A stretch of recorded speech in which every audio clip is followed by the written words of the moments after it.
Assalamualaikum warahmatullahi wabarakatuh. Selamat pagi, kita berjumpa pada mata kuliah komputasi statistika. Untuk video kali ini saya akan membahas mengenai perhitungan statistika, statistik dasar, dan membuat grafik. Nah, nanti sebelum kita ke perhitungan statistika dasar, kita akan melihat dulu data-data yang ada di R yang bisa kita gunakan dalam perhitungan statistika dasar maupun untuk membuat grafiknya.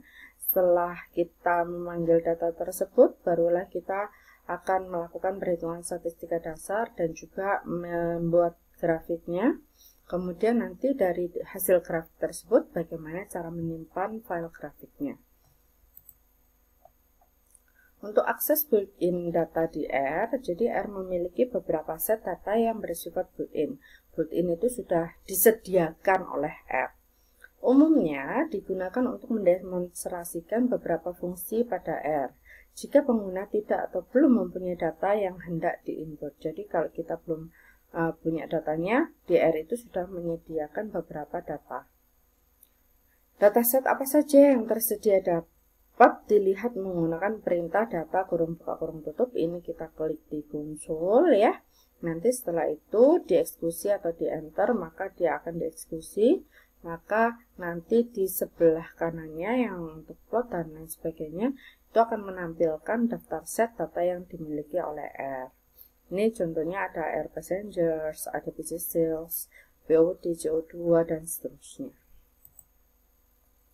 Nah, salah satu data yang kita akan gunakan dalam pembuatan dalam statistika dasar adalah data MTCars. Nah, ini kita untuk meloadingnya ya, untuk melihat datanya atau kita menggunakan data tersebut, maka di konsol kita klik kita tulis data MTCars.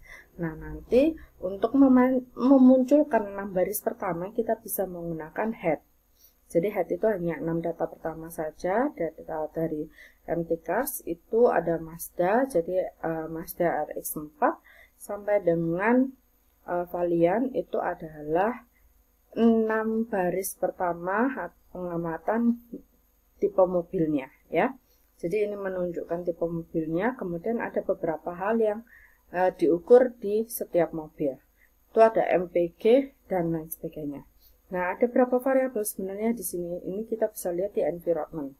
Di environment kita tahu bahwa ada 11 variabel dan ada totalnya 32 observation. Jadi ada 32 tipe mobil yang akan dilihat atau yang diamati. Nah, perintah tersebut ya untuk melihat ini environment itu bisa juga dengan perintah str MTCars. Nah, ini sudah kelihatan dari sini bahwa MPG itu numerik semuanya. Jadi 11 variabel itu tipe datanya adalah numerik. Informasi lengkap mengenai data MTCars kayak MPG itu apa dan lain sebagainya itu bisa kita tampilkan dengan perintah tanda tanya MTCars. Jadi di tanda tanya MTCars nanti akan muncul bahwa ada 32 observasi dan 11 yang berupa numerik variabel ya. Nah, MPG itu apa? MPG itu miles per US gallon. Nah, nanti di sini ada juga bahwa data itu diambil tahun berapa, yaitu 1974, motor tren US Magazine.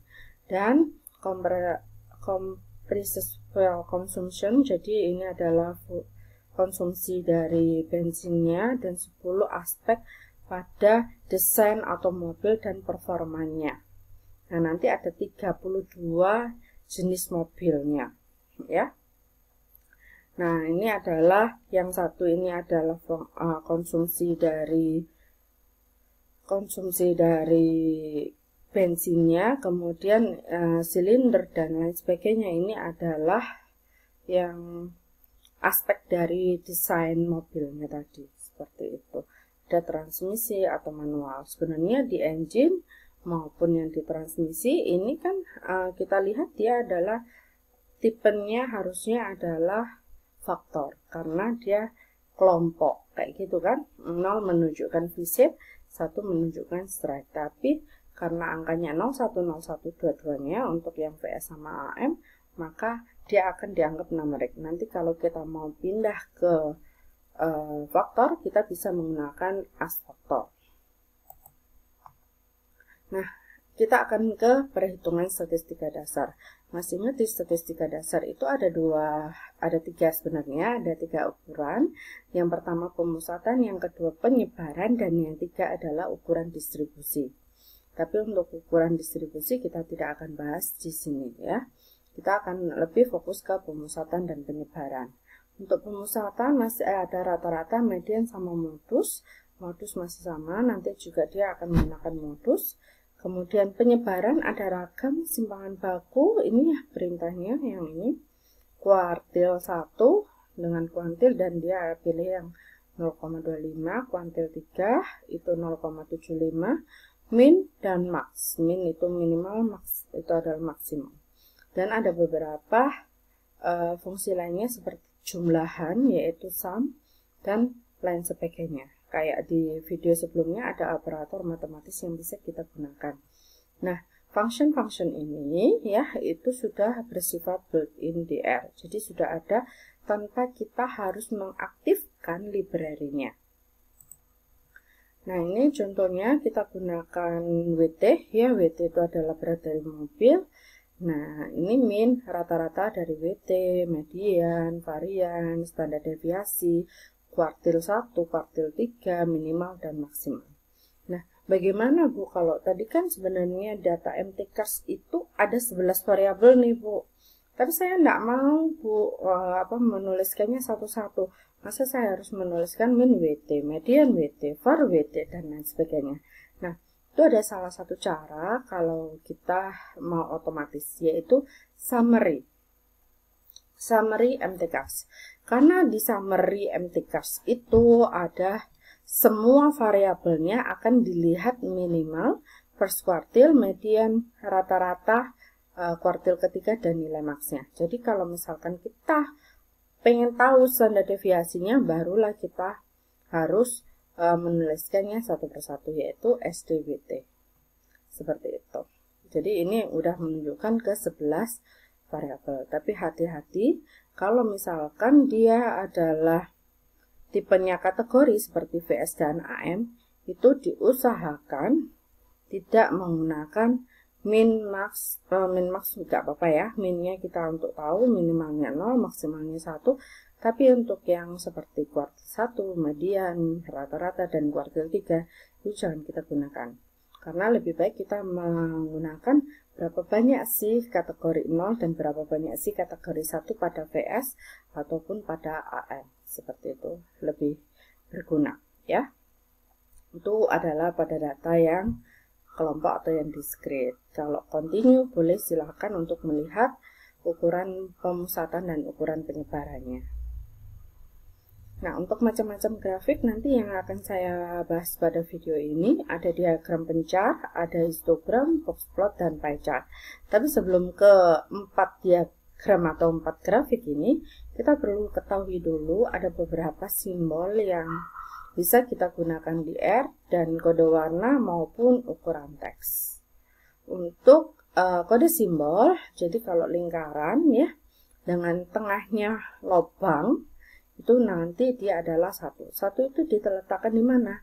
Ada perintah untuk merubah simbolnya, yaitu PCH. Nah, ketika kita menggunakan yang ini, berarti PCH-nya sama dengan 1. Bu, saya nggak mau Bu, tengahnya lubang. Berarti kita lihat lingkaran yang tengahnya bukan lubang. Ya, tengahnya berisi ada 16, ada yang 19, ada yang 20. Ini kelihatan bahwa dia ada perbedaan size-nya. Kalau yang lingkaran 16, kalau yang enggak lingkaran ya ini segi 1, 2, 3, 4, 5, 6, 7, 8, 9, segi 9 ini ya.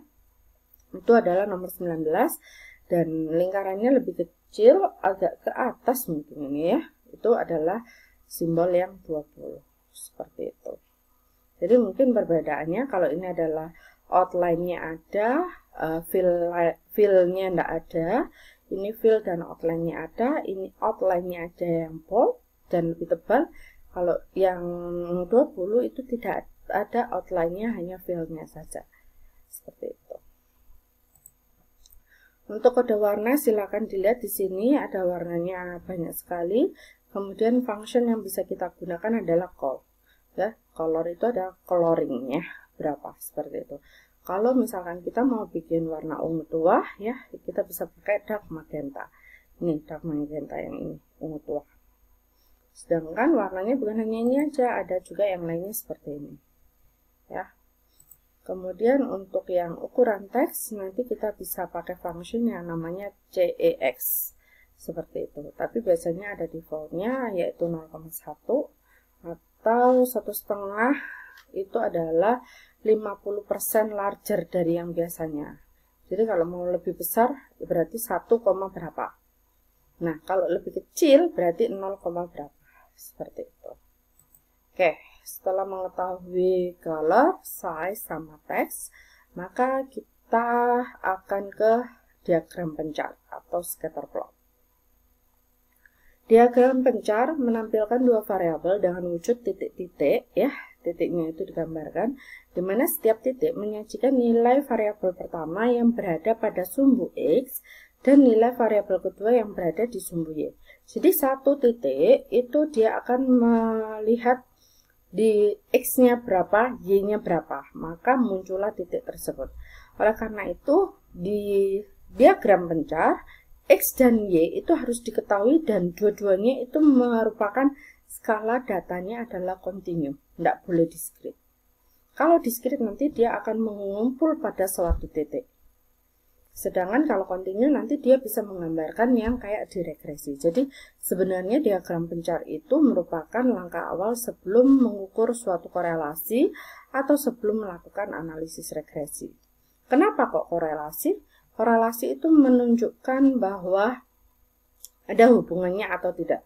Hubungannya seperti apa? Apakah dia ada mengumpul, apakah dia itu ada agak tren naik, ataukah dia pencar, kayak gitu. Nah, itulah yang akan menggambarkan korelasi. Kalau regresi nanti bentuknya itu regresi linear atau dia bentuknya U atau bukan, kayak gitu. Nah, jadi kita bisa lihat polanya, linear atau tidak. Diilustrasikan pada data MTK untuk variabel WT, ya, untuk berat mobil, dan MPG. MPG itu konsumsi bensin per mile-nya. Nah, nanti perintahnya atau fungsinya adalah plot. Kemudian kita pakai judulnya, ya, judul gambarnya adalah scatter plot example. Itu nanti kita pakai function atau tambahan yang namanya make.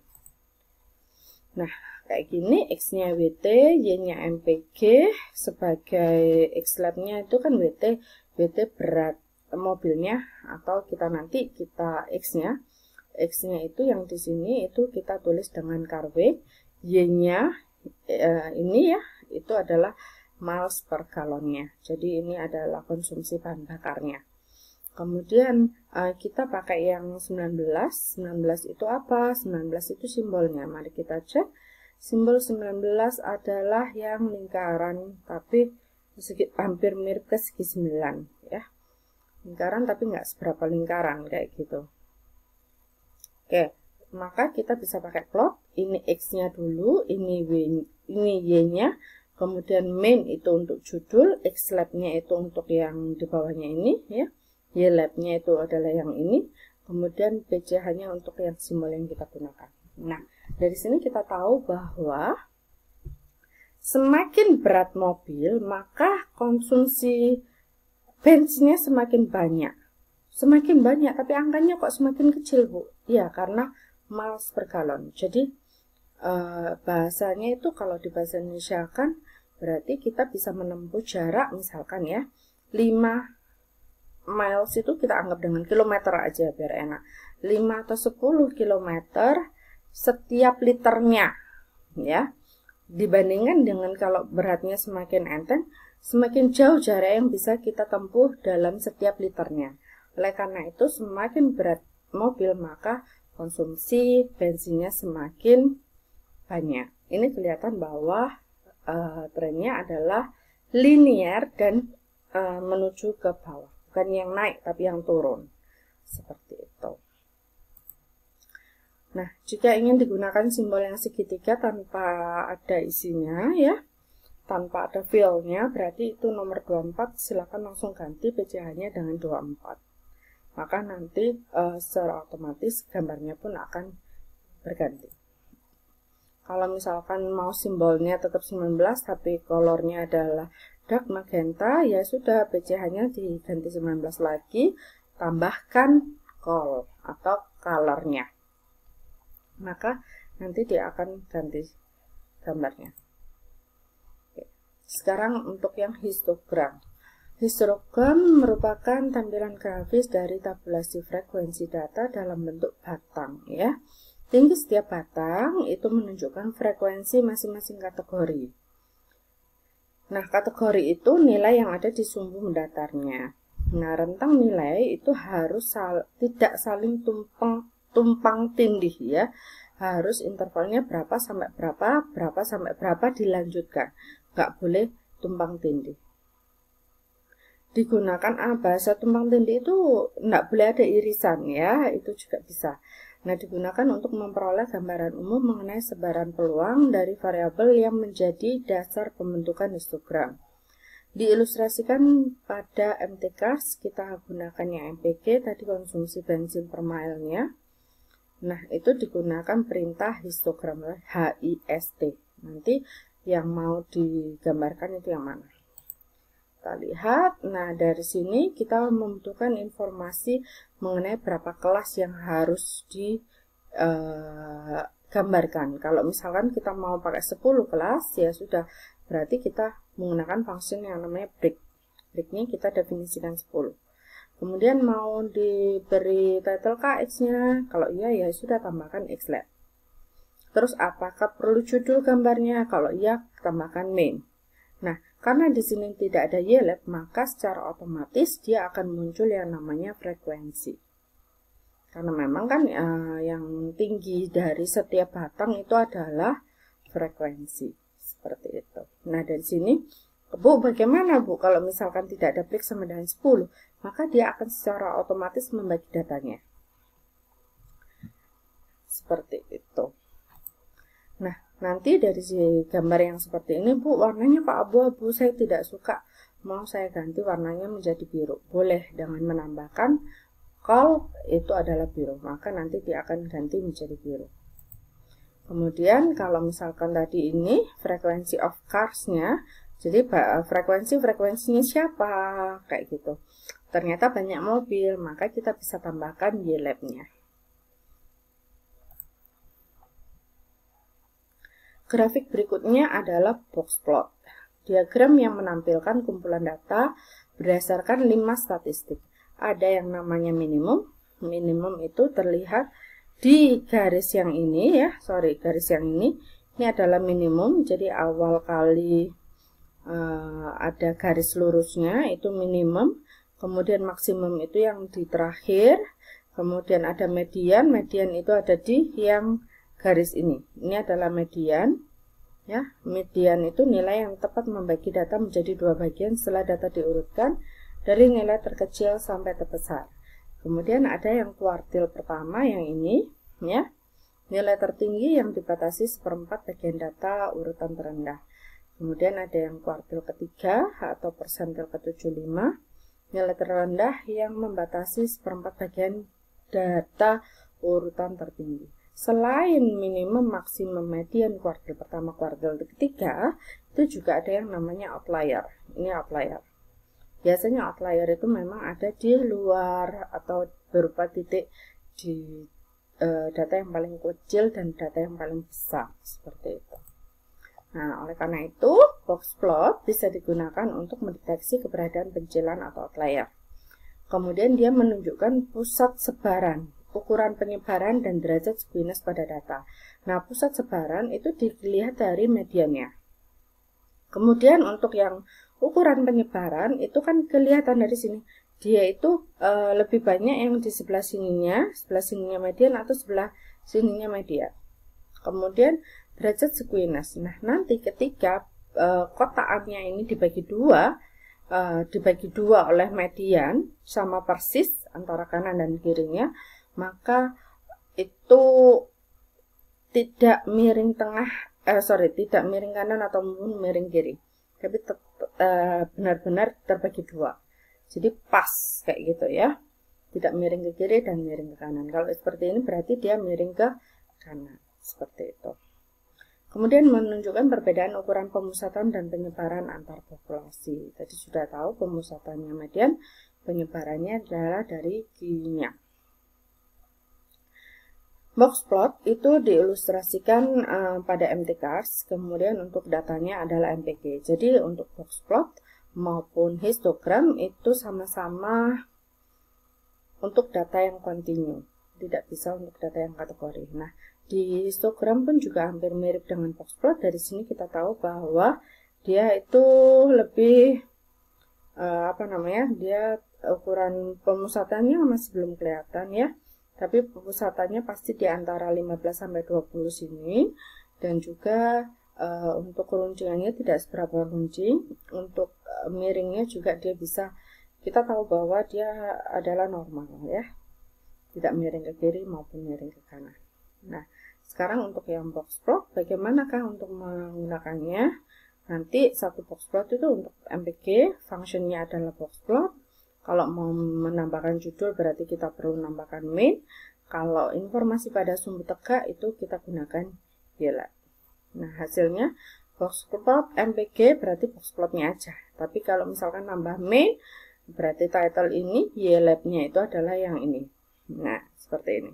Nah, dari sini kita tahu nilai minimalnya itu berapa, Q1 median, Q3 maksnya. Bu, apakah kita bisa tahu di sini nilainya berapa, Bu? Kan di sini kan nggak ada angkanya kayak gitu. Nah, untuk melihat min, Q1, median, Q3 sama maksnya, itu kalian bisa intip kembali pada summary-nya. Ya, silakan kalian intip kembali pada summary-nya. Jadi, untuk menginterpretasikan berapa angka-angkanya, MPG ini kita bisa gunakan. Ya, sama seperti itu. Kita kembali lagi ke box plot. Separuh dari mobil-mobil yang teramati memiliki miles per galon di bawah 19 miles ya. Itu adalah mediannya. Kemudian sebaran nilai miles per galon dari mobil-mobil yang teramati tidak simetris karena lebih banyak nilai miles per galonnya kecil ya. Ekor kiri box plot yang lebih pendek. Jadi ini lebih kecil. Lebih banyak yang dia yang gede-gede milesnya. Jadi lebih banyak mobil-mobil yang membutuhkan konsumsi bensin lebih banyak. Lebih rendah karena ini miles per galonnya. Karena ini kan angkanya semakin tinggi, berarti semakin irit mobilnya kayak gitu. Ada mobil dengan nilai miles per galon yang relatif tinggi dari mobil-mobil lainnya. Jadi ekor kanan box plot yang panjang, ya, yang ini yang panjang, ini yang kecil. Nah, ini sudah, tapi tadi kan kita hanya menggunakan MPG. Kemudian dari situ kita masukkan bukan hanya MPG aja, tapi mau kita bandingkan dengan silindernya dari setiap mobil.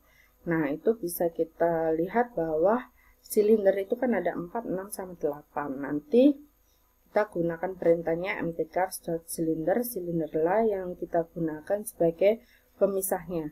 Bagaimana untuk yang silinder memiliki 4, 6, dan 8. Baru kita kasih judul yaitu main. Kita judul X-nya itu tadi kategorinya yaitu silindernya, kemudian YLab-nya itu untuk siang MPG-nya. Maka seperti ini. MPG kita beri seperti cacing ini ya. Nah, silinder. Jadi MPG ini dikategorikan berdasarkan silinder. Silindernya ada 4, 6, sama 8. Dari sini kelihatan bahwa setiap silinder ya itu tidak memiliki irisan, berarti independen. Jadi di sini kita bisa tahu bahwa ada perbedaan yang signifikan antara silinder 4 ke 6 ataupun 8 terhadap konsumsi bensinnya. Nah, mobil dengan sedikit silinder memiliki konsumsi bensin yang lebih banyak daripada yang silindernya lebih banyak, ya kan? Semakin silindernya banyak itu konsumsi bensinnya semakin banyak. Kemudian lebih nilai konsumsi bensin lebih beragam pada mobil dengan sedikit silinder daripada mobil dengan banyak silinder. Ini maksudnya adalah kita lihat kotaknya box plot ini.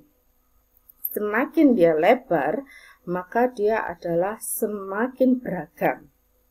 Kayak gitu. Itu adalah fungsi dari box plot. Oke. Kemudian grafik berikutnya yang akan kita bahas adalah pie chart. Sebuah grafik berbentuk lingkaran yang dibagi menjadi irisan-irisan yang menggambarkan proporsi pengamatan yang memiliki sifat sesuai kategori yang diwakili irisan tersebut. Digunakan ketika datanya adalah kategorik atau nominal. Untuk menjelaskan seberapa banyak pengamatan dengan kategori tertentu relatif terhadap seluruh pengamatan. Nah, data yang digunakan untuk pie chart kita tidak menggunakan MTCAS, tapi kita akan menggunakan iris ya. Untuk iris itu ada berapa banyak observasinya? Kita lihat menggunakan STR ataupun dari environment. Ya, dari sini kita tahu ada 150 observation dan 5 variabel. Nah, manakah? Karena kita untuk menggambarkan pie chart itu harus kategori, maka kita lihat yang faktor. Nah, faktor ini ada 3 macam, yaitu sentosa, versicolor, dan di sini nggak kelihatan. Ada satu lagi. Tapi dari 150, apakah nanti sentosa, versicolor, dan satunya lagi ini tuh sama atau tidak?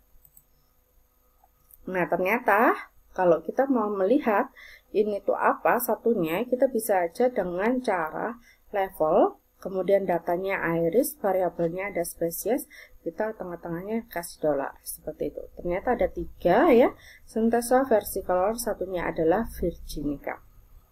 Nah, dari sini kita akan membuat pie-nya dengan perintah pie berdasarkan frekuensi di setiap spesiesnya. Oke.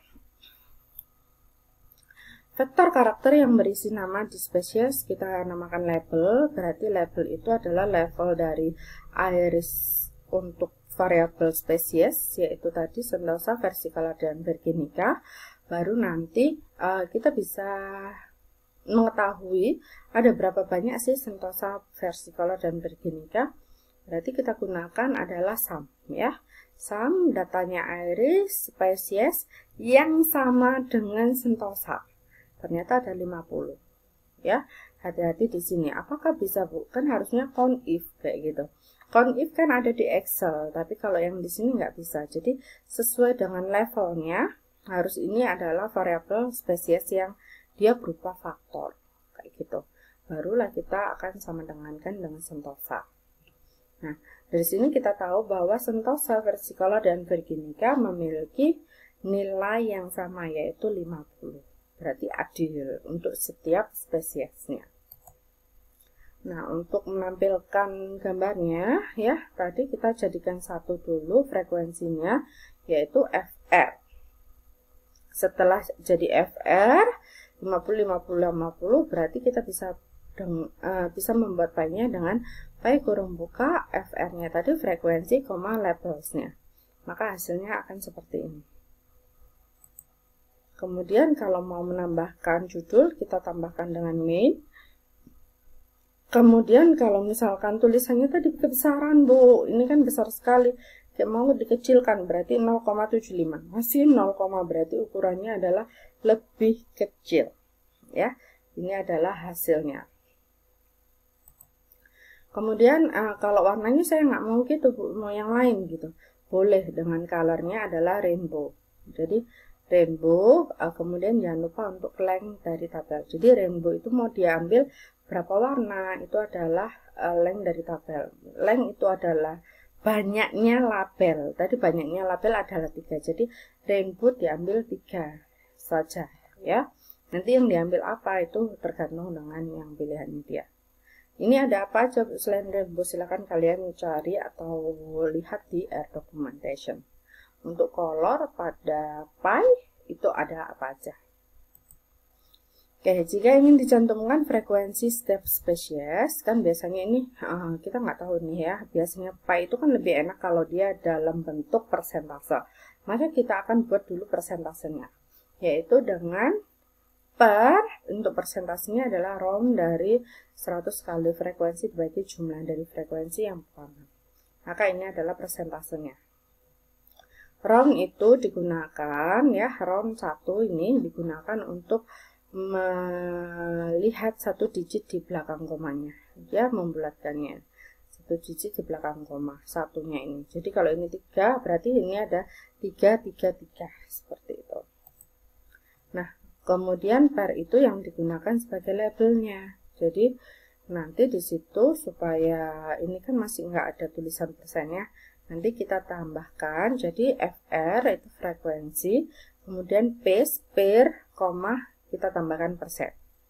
Ya, jadi ini yang kita ganti. Kemudian mainnya itu untuk title-nya, checks itu untuk tulisannya ini tadi. Kemudian color-nya adalah length label. Maka nanti gambarnya itu cuman percentage of species dan juga yang ini pie chart dengan ada persentasenya.